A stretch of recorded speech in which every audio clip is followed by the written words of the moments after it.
वो मौजज़े जिनके इंतज़ार में तुम हो, वो तो तुमसे भी ज़्यादा बेताबी से तुम्हारे इंतज़ार में हैं। रास्ते बना दिए गए हैं, तुम्हारी तमाम तर दुआएं सुनी जा चुकी हैं। सब्र का सुनहरा सिला भी लिखा जा चुका है।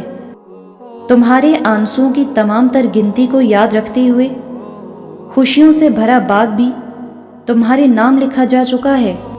क्योंकि जब बात अल्लाह पर किए जाने वाले यकीन पर आ रुके तो फिर मौजज़ों का रोनुमा होना हर हाल में लाजिम होता है। सुनो, जब तुम अल्लाह का हाथ थाम लोगे ना तो वो तुम्हारे लिए नार को भी नखलिस्तान बना देगा। तुम्हारे लिए समंदर के 2 टुकड़े करने पर राह निकाल देगा। अगर कोई तुम्हें कुएं में गिराएगा तो अल्लाह तुम्हें वहां से भी निकाल लाएगा।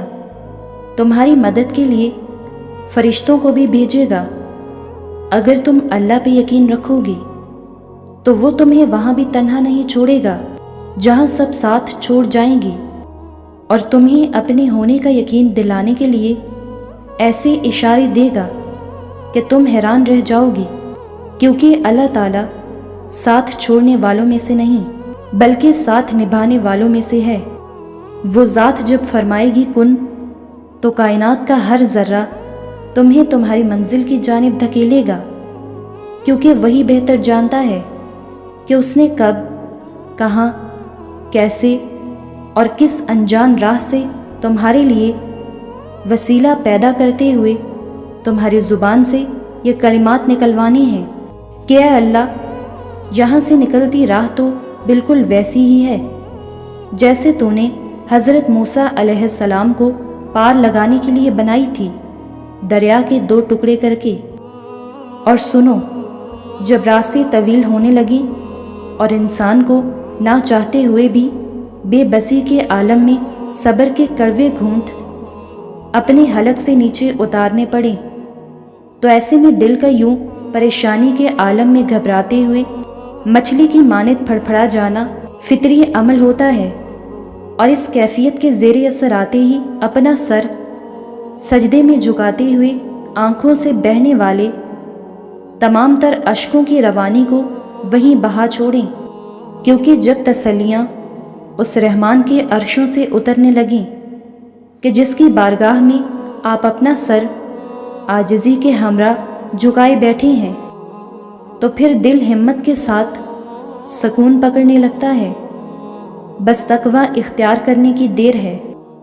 अल्लाह से राब्ते भी रखते हो और खाली हाथ रह जाने का डर भी इस यकीन में बेएतबारी क्यों मालूम हो रही है, यानी राब्ते अर्शों के मालिक से, वो मालिक कि जो चलते दरिया से रास्ता निकाल दे मूसा के लिए, वो जो जलती आग को ठंडा कर दे हज़रत इब्राहीम अलैहिस्सलाम के लिए, वो जो हज़रत यूनुस अलैहिस्सलाम को कुएं में डलवाकर मिस्र का जानशी बनाकर हज़रत याकूब अलैहिस्सलाम से मिलवा दे, और बेएतबारी ऐसी कि मैंने खाली हाथ रह जाना है, इस यकीन को अपने दिल पे हाथ रख कर जांचो कि भला ये कैसा एतबार है जिसमें बेएतबारी पोशीदा है।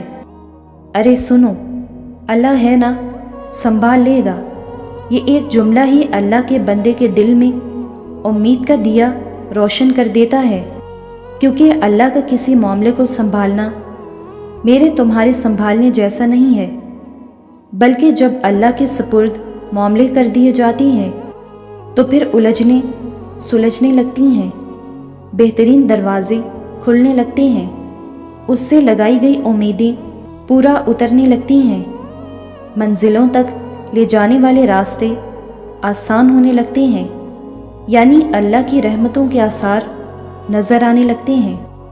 और फिर अल्लाह ताला एकदम ही आखिरी लम्हात में भी अर्श वालों से कराए जाने वाले फैसलों को बदलवा कर अपने बंदे के हक में सुना दिया करता है, और फिर उस पर किए जाने वाले यकीन कामिल की लाज को वो कुछ इस अंदाज से निभाया करता है कि बंदे की रूह तक हैरत से कांप उठती है।